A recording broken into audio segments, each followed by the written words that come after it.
absolute pleasure to have each and every one of you with us today. This is our second Mental Health Family Night this summer. Last month, alhamdulillah, we had an amazing family night where we discussed how to effectively discuss with our families and friends our mental health concerns, how to reach out to them and let them know there's something, we're feeling and we need to talk to you about. It was a beautiful family night. There was great engagement. We received very heartwarming feedback afterwards. Alhamdulillah, our dear brother Muhammad also recorded that family night. You can find it on our Florida Muslim Mental Health website. The recording is there. Please, take some time and watch it with your families and friends. And today, alhamdulillah, we have our second family night here. We have our amazing one and only mental health expert, Sister Nila Mahmoud. She's going to be telling us more about mastering the art of active listening. How do we actually listen to our loved ones once they reach out to us to tell us that they have mental health concerns? So I know for sure I'm going to be taking notes and learning a lot from her today, and I hope you all find it very useful, bi'Iznillah. So in a little bit, Sister Nilam is going to be telling us about it.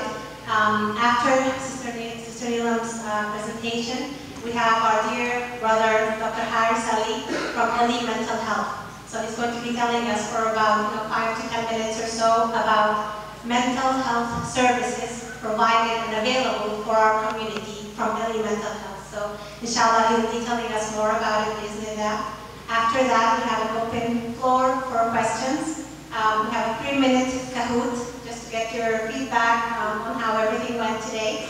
And then, inshallah, Sheikh Muhammad Zahid will wrap it up with a blessed prayer from him, inshallah. We have the Isha prayer, and dinner is served after that. So, again, thank you so much for being with us. And I want to give a special, big thank you and Jazakumullah kullu khair for the Islamic Center of Boca Raton. You guys are absolutely amazing. Jazakumullah khair for having us today. Thank you so much, and I'll give it to Sister Nilam to tell us more about mastering the art of active listening. Assalamu alaikum, everyone.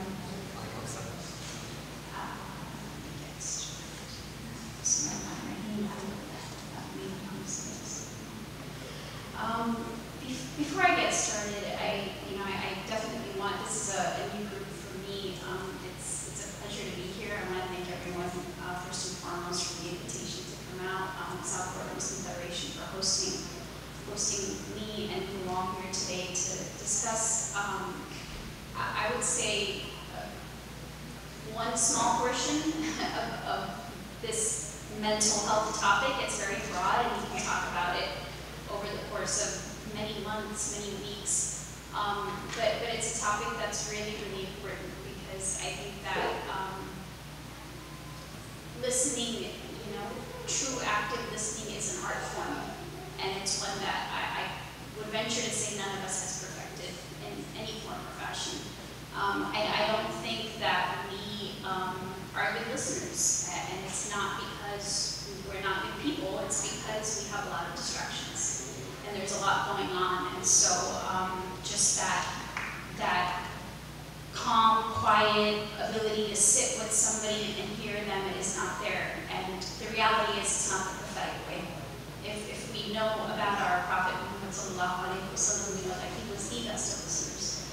And so it is incumbent upon us to make sure that we are working on getting better at this. Before I dive into it, since I'm new to this crowd and you all are new to me, I do want to share a little bit about my background so you know who's talking to you. It's not just some random person who's come out here to speak, right? I have a background in social work. I have a master's in social work, and I'm a registered intern with the state to be licensed, inshallah, by the end of the year or in the next few months. I worked at a university for much of my professional career, but I spent a lot of time working with youth and families also.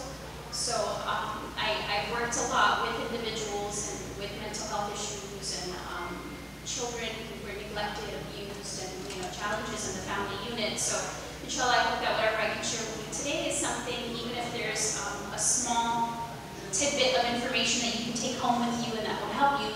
I feel that this has been a successful event, if that's the case. I hope that this gets everybody thinking a little bit and that you have some questions that, inshallah, we can try to answer here today. So I'm going to start by just defining active listening. Just by a show of hands, how many people have heard of that term, active listening? Not just listening, but active listening. Has anybody heard of that? Okay. I'm gonna define it just so you know exactly what that active portion means, because I imagine we all know what listening means, right? So active listening is a communication skill that involves being fully engaged in a conversation and trying to understand what the speaker is saying. It's more than just listening. It requires the listener to concentrate, respond, and remember what's being said. And it can also involve paying attention to the speaker's thoughts and feelings. It's pretty loaded. It's a lot, you know, and I think that when we are engaging with people on a day-to-day basis, we're not doing that in every interaction.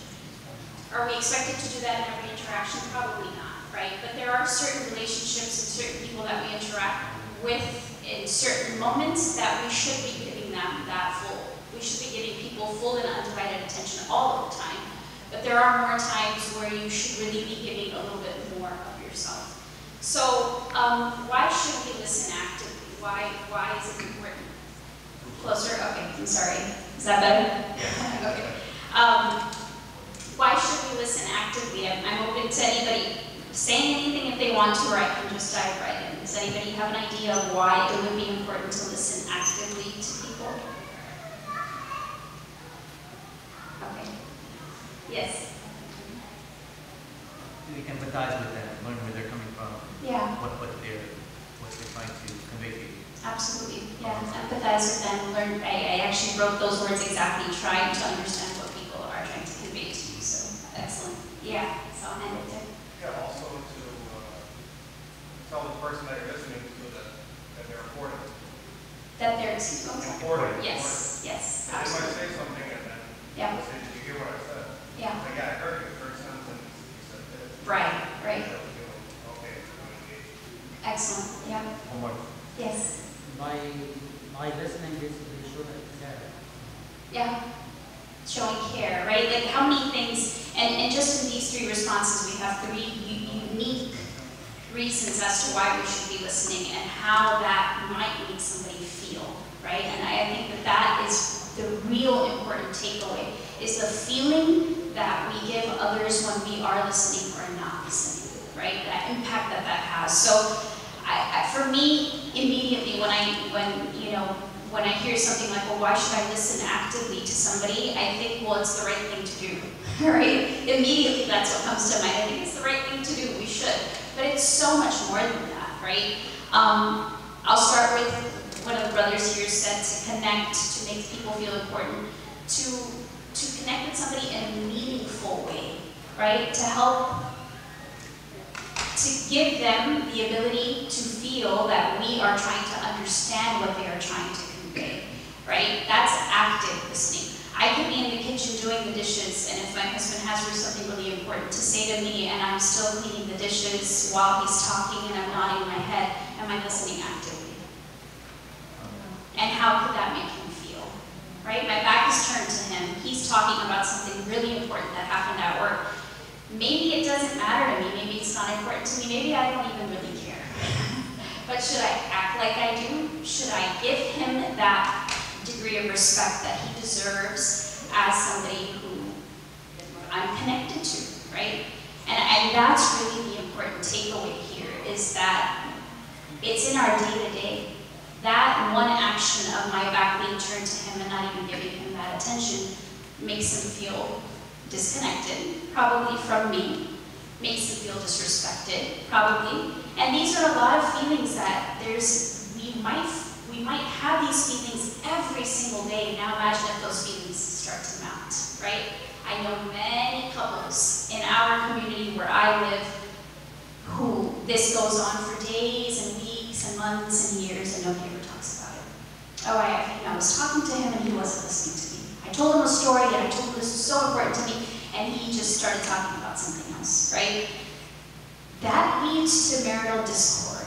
that leads to challenges. And so this is not just like, an elementary concept, oh, you should listen. No, this is deeper than that. We all need to learn to do better, right? Making people feel like they are understood and that you are at least trying to understand what they're conveying. There's a lot of times where people share stuff and it goes right over our heads, right? Like, I didn't understand a word he said, but I will try, right? I will try my very best. Another reason I would say related to that is not to listen so that you can respond. Do we have a tendency, is it like part of human nature to always want to have to say something? Does that happen? Women do that a lot. We always feel like we have to have the last word, right? So somebody's speaking and then I always feel like I have to respond. There's something I have to say to that. You don't have to respond. There doesn't need to be a response to everything somebody says. And you shouldn't be listening and then planning your response in your head. How many times does that happen? Real estate.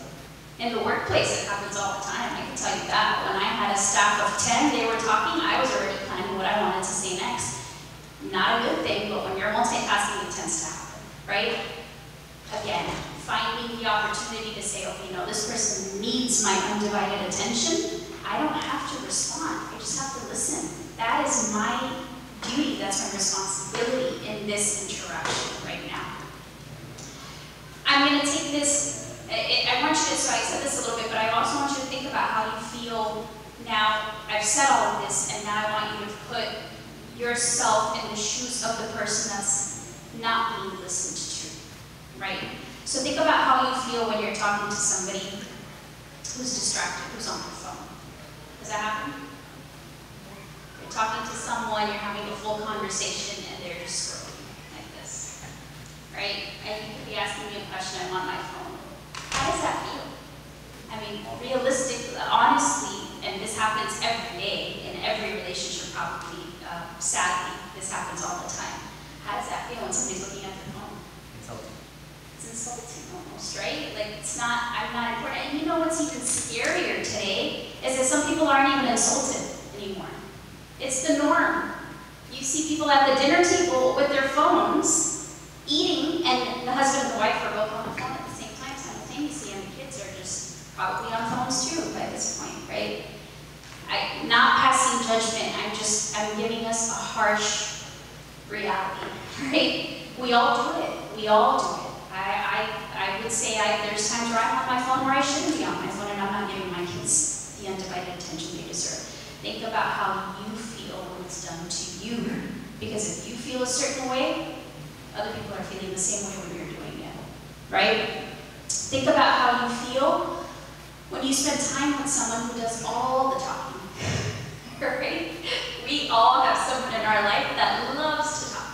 Again, women, right? We love to talk. We talk. We talk when we're not even invited to talk because we like to. I'm definitely the talker in my relationship, right? We have to know when to stop. Think about how that other person feels when all you do is talk. In that conversation, did you ever ask the other person, how was your day? How are you feeling today? You know what? I'm talking about my hurt and my drama and what bothered me. How was your day today? What happened at work? Even if we're not interested, ladies, I look here because I'm talking to myself. I'm not interested a lot of times, but even if I'm not and I understand that that's important to him, how was your day today? What happened? Tell me something. You know, I want to be heard, but I'm sure somebody else wants to be heard too, right? Think about how you feel when you just want to talk or vent, right? Sometimes you just want to be that other person that's releasing, right? God, I had such a tough day today, and you're releasing, and it's sometimes all you want is for someone to be a sounding board. Have you heard of that? Sounding board is just someone that's just there, right? It's just listening.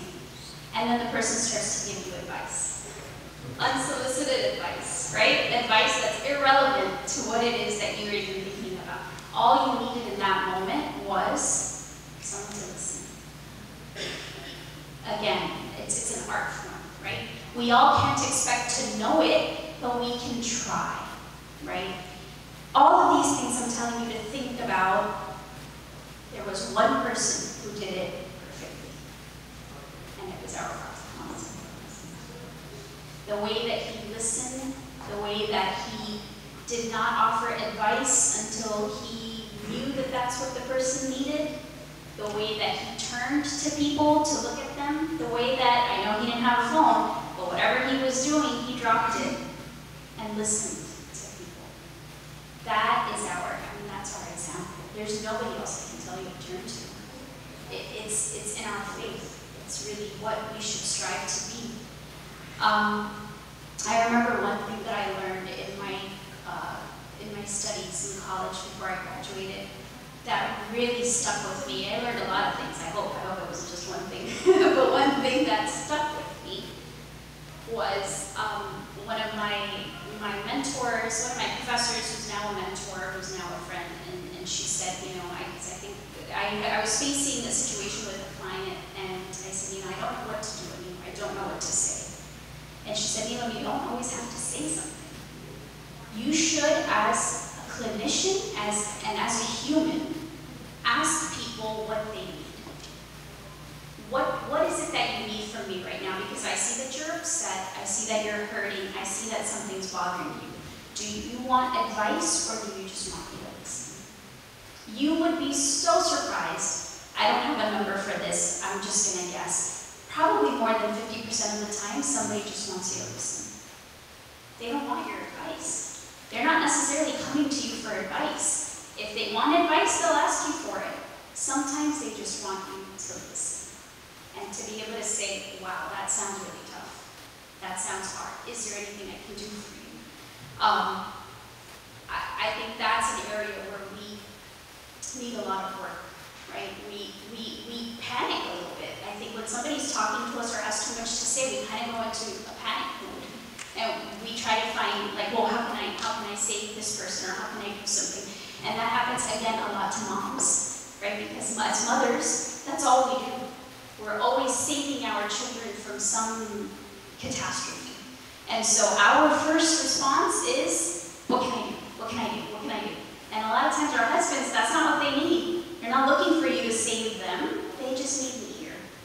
So, and this really goes both ways. I'm not here, coming down on my women here. I'm one of you. I know our tendencies tend to be a certain way, and so I talk to you in this way. But here as well, I think as the men in the room, husbands and brothers and sons, try to also understand where the women are coming from and what they're used to, right? They have a tendency to be the protectors and the carers and the ones that are fighting fires a lot of times in the house, and so for them, they might be a little something different, but we won't know until we ask, until we're willing to, again, listen, right? The biggest part is the listening part that we're missing.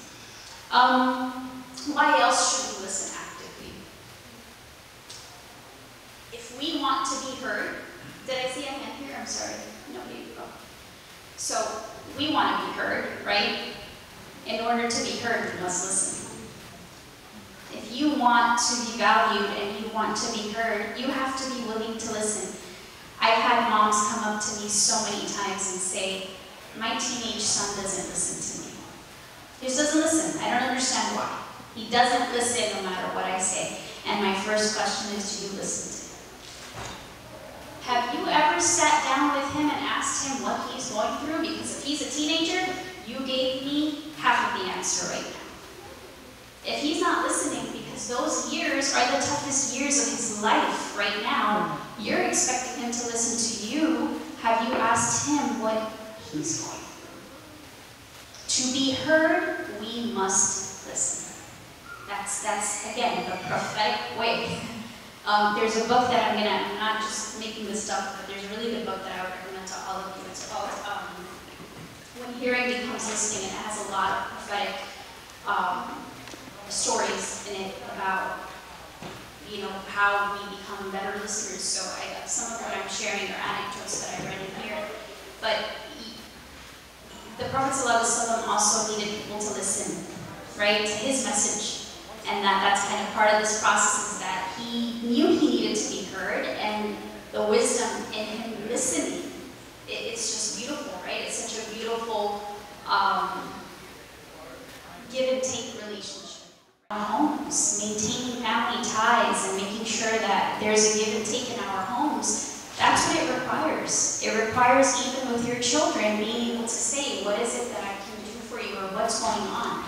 I think that as adults, a lot of times we think that our concerns and our thoughts and our opinions carry more weight than our children's. That is not good. Our children, I mean, that's an amana, right, that we have. And you'd be surprised what you can learn from a child.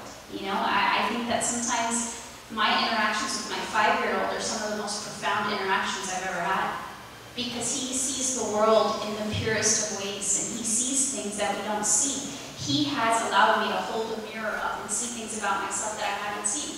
Like, Mama, why are you today, all day you've been yelling. Wow.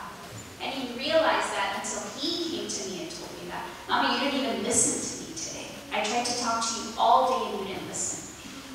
That's horrible. Imagine, like, how does that feel, right? When somebody says that to you, a child says that to you. Use those opportunities to reflect, because those kids they're bright. They tell you stuff that you don't see, you miss. The last thing I'll say, a part of why we should listen actively, is to increase our social bonding. This is an innate need that we have as human beings. We have to connect socially, or else we don't thrive. We don't do well in isolation. It's just part of our fitra, is that we have to be able to bond and connect to thrive. And again, there's so much wisdom in that as well. Right? Even our faith teaches us that we are not meant to traverse this path alone. We're supposed to connect with each other and create, maintain, like I said, kinship ties, maintain good social company. And there's a wisdom in that, right? We're not meant to kind of walk this path or walk this world alone. It's not fruitful, and we would not be successful. And I would also say it's a responsibility we have. It's a communal responsibility that we have to be there for each other and to listen to each other, right? A lot of times there's a saying that says, not in my backyard, right? Not in my backyard. Has anybody heard that? Like, it's not happening in my family or in my close circle of people. It's not my responsibility. I'm not going to ask, because it's not affecting me, right? We have a tendency to do that sometimes, and that is not okay, right? I mean, from an Islamic perspective, we have a communal responsibility to be there for each other, to support each other. The way that, I always recommend is that reach out to somebody you haven't heard from in a really long time. Reach out to somebody that you were connected to at some point in your life, and maybe just ask how they're doing. Is there anything I can do for you? Even here, I just saw such a beautiful display of affection. One of the sisters brought another sister food. Surprisingly, just here, I made these for you, right? How beautiful is that? And how do we know that that other individual wasn't having a very difficult day? And that one act of kindness really helped, right? So again, that communal responsibility to be there for each other. So it's not just because we need it, because our fitra kind of really, really needs that, but also because we should be doing it for each other. Any questions about that? Because after this, I kind of wanted to go into what is leading to challenges in listening. But are there any questions just about that, or should I go ahead and continue? Maybe keep questions for the end? Okay. 10 minutes? Okay. Sure, that sounds good. So this part should be no surprise to anybody. What is impeding our ability to connect and listen, right? So I want to talk a little bit about connection, because I hear a lot from a lot of families and couples and parents that, I know that we're supposed to communicate more, and communication is the key to being successful or having successful family relations, but it doesn't work. So I like to take it one step back. You can't communicate if there's no connection there, right? And you can't really connect if you're not listening to people. So understanding that there is a huge gap. Communication is not just talking at somebody, and a lot of times that's what happens in relationships, right? Where one person is talking at another person and not listening back to the other person, right? So for a lot of parents, a lot of moms that come to me, the first thing, again, I go back to is, are you listening? Are you trying to connect? Connection involves a lot of things that maybe we don't want to do, right? Sitting with our child when they're engaged in an activity that you're not that interested in or that you're really mad at them about, but trying to understand why they're doing it. Let me spend some time with you. Let me see the world from your perspective and start to build that connection. You start to build that connection, and now there's an opening to communication, right? You don't just start talking. You have to build up to that. It's the same in spousal relationships. We have very different interests. How do you connect? How do you connect when one person's into sports and the other person is into soap operas? I don't know. How do you find an opportunity to connect? You have not very much in common. You have to take part or try to understand each other's interests, connect, and then build an opportunity to communicate from there. The problem with that is it's such a paradox. We are so highly connected right now through our phones. The most we've ever been connected. You can connect with somebody across, the globe in seconds, but also probably the most disconnected we've ever been, right? Highly connected, completely disconnected. And that's a little scary, because the connection that matters is not this one, it's this one, right? That is our biggest problem and our biggest impediment probably right now to this art of listening or active listening. Because if I'm always connecting with people here, especially as a teenager or a young adult, none of this matters to me. It doesn't. This is all I know. Everything that I know rests in this little device. I can find answers to any questions I have. I can diagnose myself. I can decide I have this disorder or that disorder. I can decide it's not a good idea for me to step out of the house. I can order food and have it at my doorstep. I can even get groceries at my doorstep. I don't even need to learn how to drive anymore. Right? This is the generation that we're raising now, right? How do you connect with an individual who is connected to this, right?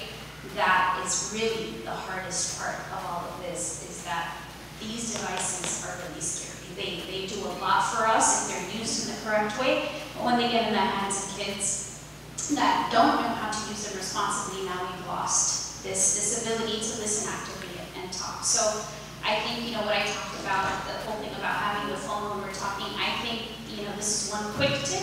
I could have a whole class on this, but there have to be rules in the house about this. I'm not saying snatch the phone out of everybody's hand and nobody should have a phone anymore. If you've made a decision to have phones in the house, that's fine for your kids, but there need to be boundaries. There have to be boundaries. No phones at the dinner table.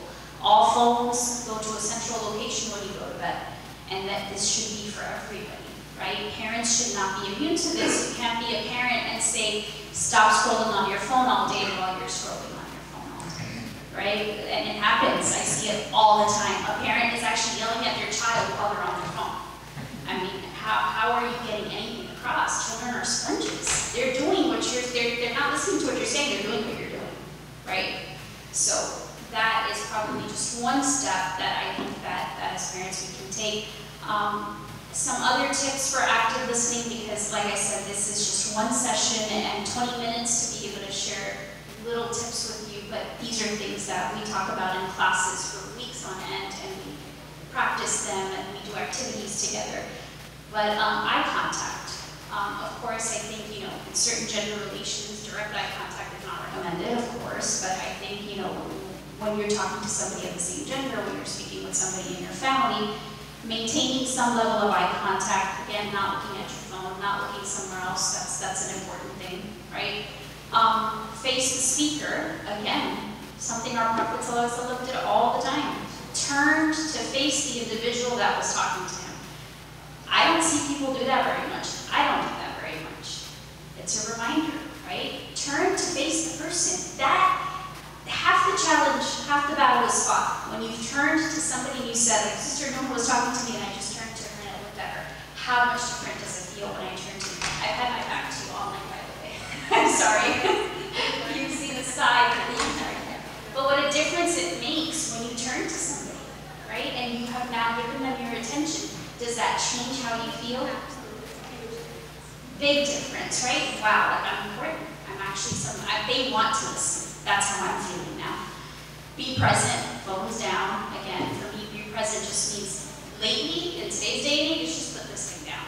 Like stop. Stop what you're doing on your phone because that's the biggest impediment to being present. Or being on your computer, or going through your tablet or whatever, or watching TV. Stop doing all of that. Somebody wants to talk, they want to talk. Just stop what you're doing. It can wait. Even for us ladies who have to cook, and clean and do all of this, just stop for a little bit. Take a little bit of a break. I tell myself too, a lot of times I was sick, just stop. And I'm like, well, I have to get it all done. I'm not going to let it until it's done. It's not fair to him, right? To not give that attention when somebody really wants to be heard or wants to talk. Ask questions, right? Again, I laugh because a lot of times there's conversations that don't interest me. But I've started to try to ask questions about his work, just to show that I care, right? So it may not make any sense, but I'll ask a question or two and I can tell. It's just the conversation is completely different. He's more engaged. He's more willing to tell me what it is that happened at work. Do I understand it all? I don't, honestly. I won't tell him, but it's part of the thing. Ask for clarity, even if you feel like you don't understand. Like, is this what you're saying? I'm sorry. Look, I don't know your experience. Like I talk a lot about, in my home, I have a daughter who has special needs, and I'll talk to somebody or I'll vent. I don't expect them to understand. They're not going through what I'm going through, right? But if somebody says to me, I'm so sorry, I wish I understood better, or is there anything I can do to better understand, or is this what you're saying? It makes me feel so much better, rather than somebody just spewing advice, right? Oh, maybe you should try this. My daughter does the same thing. That drives me crazy because it's not the same, right? It's not the same. My challenge is different from yours, and you don't have to have somebody who has extra needs. Each one of you has a different situation at home. I can't understand it, but I can try, right? And then provide feedback. Feedback is always, depending on what it is that they need, like being able to say, look, I hear you, I've heard you, I understand, or I think I do, is this what you're saying? It's similar to asking for clarity. And then be empathetic and suspend judgment. I think this is a really big one for us women folk, again.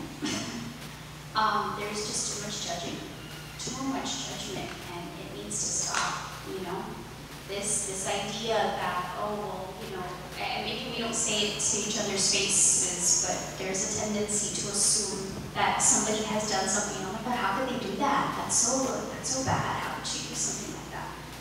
And that needs to go. You can't judge why somebody's doing something. Be empathetic, try to understand their challenges, and not just assume that what they're doing is so horrible. Okay? Those are just a few tips. That's really all I have right there. Like I said, these are much lengthier conversations, and a lot of times I taught parenting classes for many years, and when we did those, we would actually have activities where the parents got to actually act some of this out with their children. And although it was a lot of fun, it was also just so rewarding, because you would see the parents falter, and you would see the humility, and you would see like, oh my God, I can't believe I did that again. And they would keep trying, and keep trying, and keep trying until they got it. So inshallah, my dream with the South Florida Muslim Federation is to be able to have like standing classes, inshallah, at some point, where the same parents are able to come back, or spouses are able to come back and have some type of workshop, so that this is stuff that it's not a one-off workshop, it's more like a weekly type of thing, and you have a closed group, and you develop trust among the few people that come, and really start to implement some of these things in your home, inshallah. Thank you so much, and inshallah. I'll be happy to answer questions, inshallah, if anybody has. Sister Neelam, that was absolutely beautiful. Again, thank you enough for it. With service accessibility, we were just talking about it. You shared with me beautiful news from Sands Foundation as well. Inshallah, you're going to be part of the team providing services for our community. Jazakumullah kullu khair. And just in the interest of time, I'll invite Dr. Harris Ali to tell us about services provided by Elite Mental Health. Jazakumullah kullu khair. Assalamu alaikum, everybody. My name is Harris. I'm the owner of Elite Mental Health and still doing member clients. This late.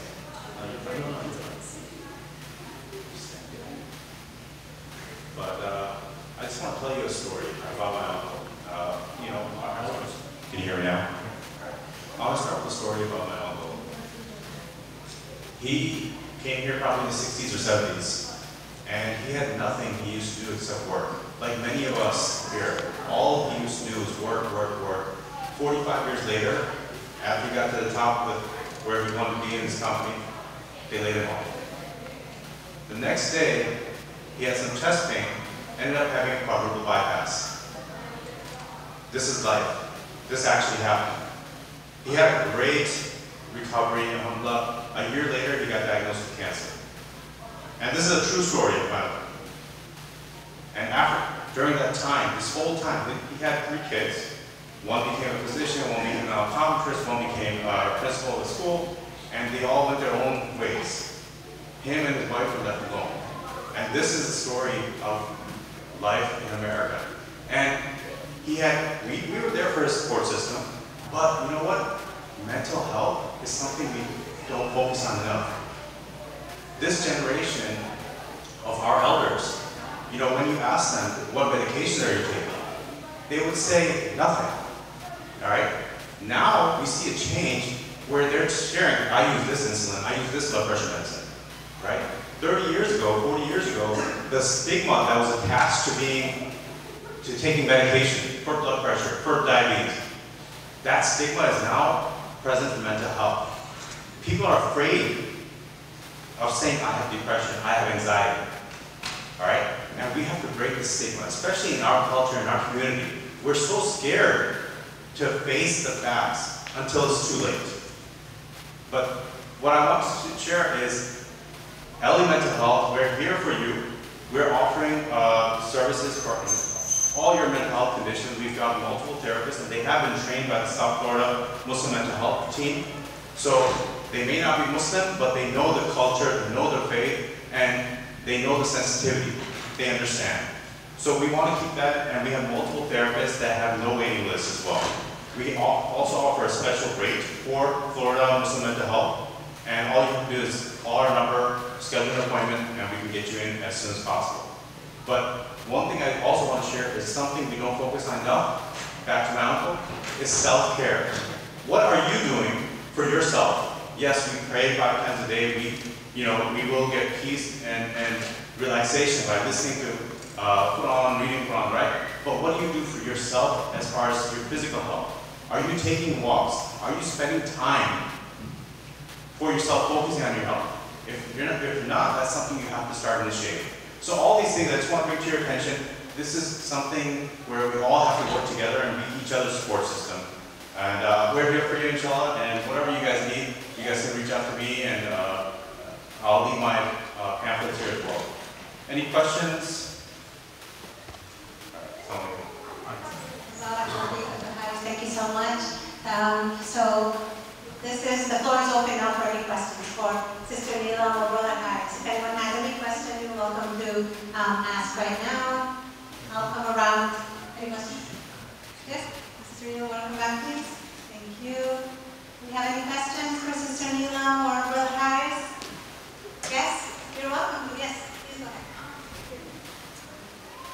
Does the mental health program, do you guys do virtual Yes. sessions?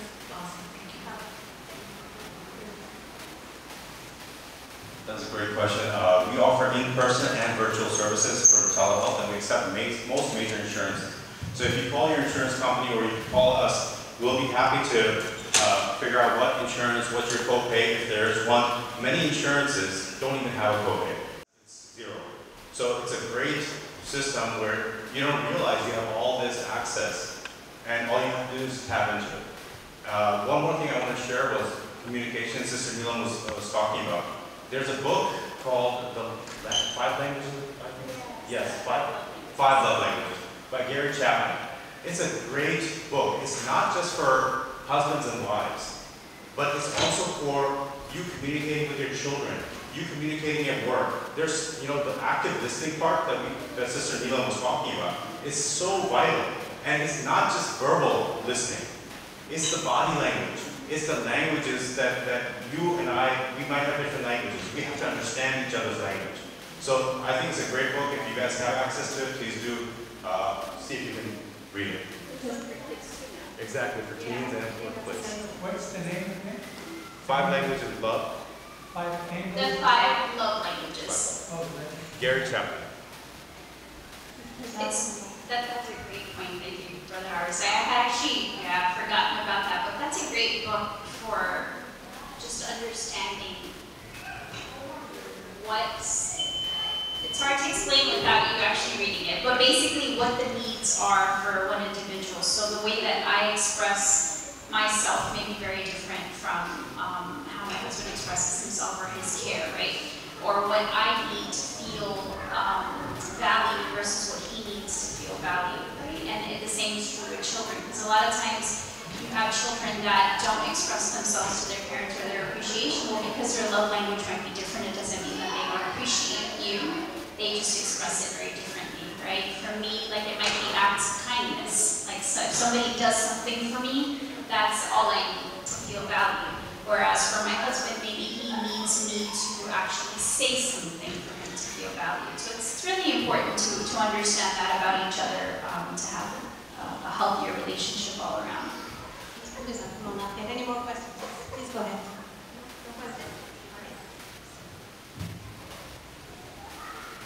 So this is for Dr. Harris. Do you guys have any kind of help available for the person who is already taking a depression medication, and at that some time, you feel that maybe they need to, they don't need that medication anymore, or maybe the medication is not effective. So do you have any kind of help available to talk about this too? So at our clinic, we actually are offering therapy. It's talk therapy that we're offering. So it's in conjunction with the med management. That's the best way to overcome these challenges we have. However, if the medication you're utilizing right now is not working for you, it's very important to talk to your prescribing physician and tell them, this is what I'm experiencing. Many times what happens is when we get started on any of these medications, we have side effects. Person A might receive it very well, person B might just become a zombie, right? So it's very important to understand that, is it the medication or is it something else? And it's always good to have therapy, the talk therapy, alongside with the medication management. Another thing I will also share is something Sister Neelam was talking about. If your teenager is having some problem communicating, or you're having a problem communicating with a teenager, you feel that they've been abducted by aliens, right? It's just the age. That's half the problem, like you said. So it's just being sensitive to them. Put yourself in their shoes. I know you guys may know much more. You've lived your life. You know how it plays out, right? But sometimes they don't know how to go about it. They have to experience it themselves.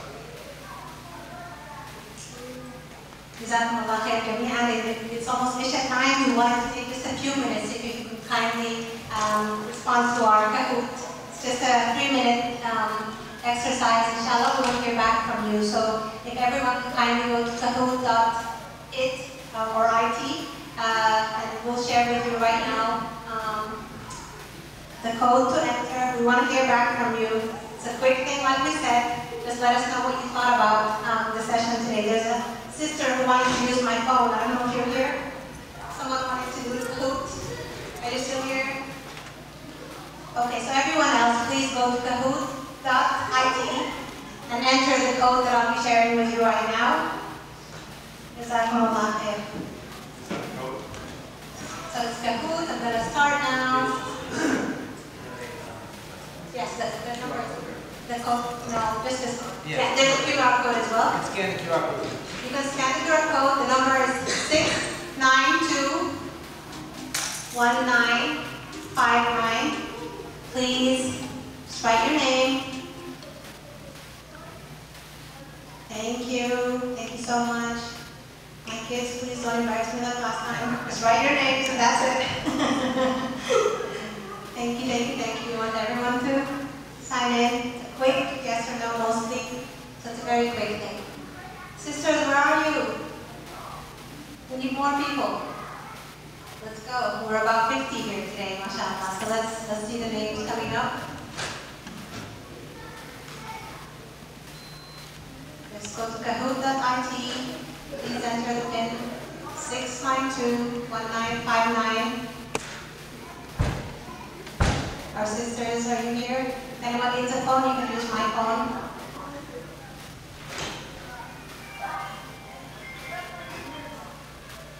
Okay, we have 18. Can we bring it up to 20? Please. Kahoot.it 6921959. You can scan the QR code. 2 more people, please.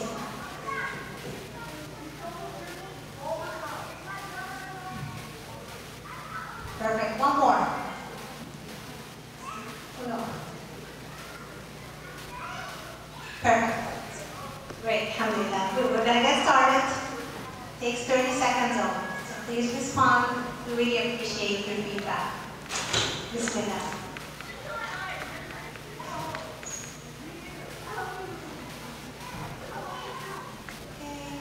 So on a scale of 1 to 5, 5 is strongly agree and 1 is strongly disagree.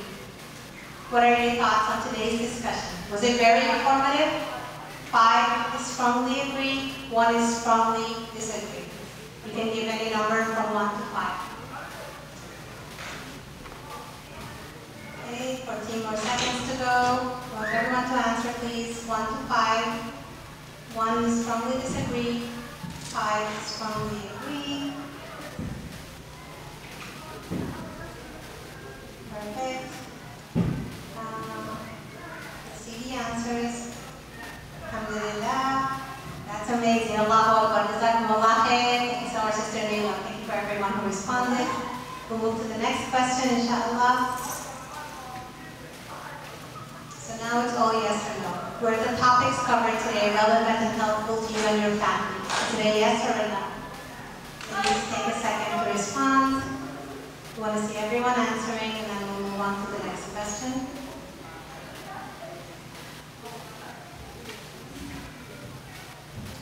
Seconds to go. There we go. So, alhamdulillah, 23 of you said yes. Jazakumullah khair. We really appreciate your feedback. Let's go next. We have 3 questions to go. Do you feel more confident to support yourself and your family members who may be experiencing mental health challenges after today's session? Yes or no? Are you more confident after listening to Sister Neelam's session and Dr. Harris's services and the rest of the services we have on the Florida Mental Health website, inshallah? Okay.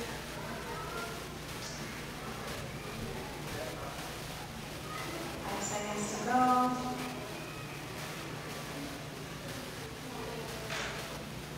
Alhamdulillah, very good to know that most of you feel very confident, inshallah.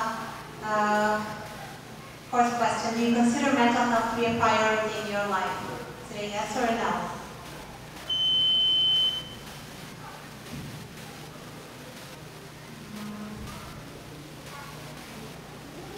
I think we're missing just 1 or 2 more answers, and then we'll move ahead, inshallah. Do you consider mental health to be a priority in your life? Alhamdulillah, 23 of you said yes, Jazakumullah khair, 8% of you. You're amazing, mashallah, and I'm happy to know that that's how you feel. Have you been to a mental health therapist or counselor before? Yes or no? And we have 1 final question after this.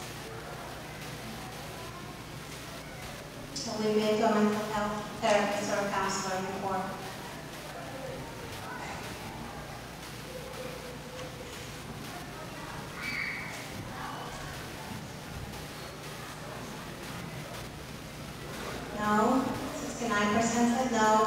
Then our final question, if you haven't reached out to help before and following today's discussion, would you consider doing that? Yes or no? If you haven't been to a therapist or counselor before, would you consider doing that?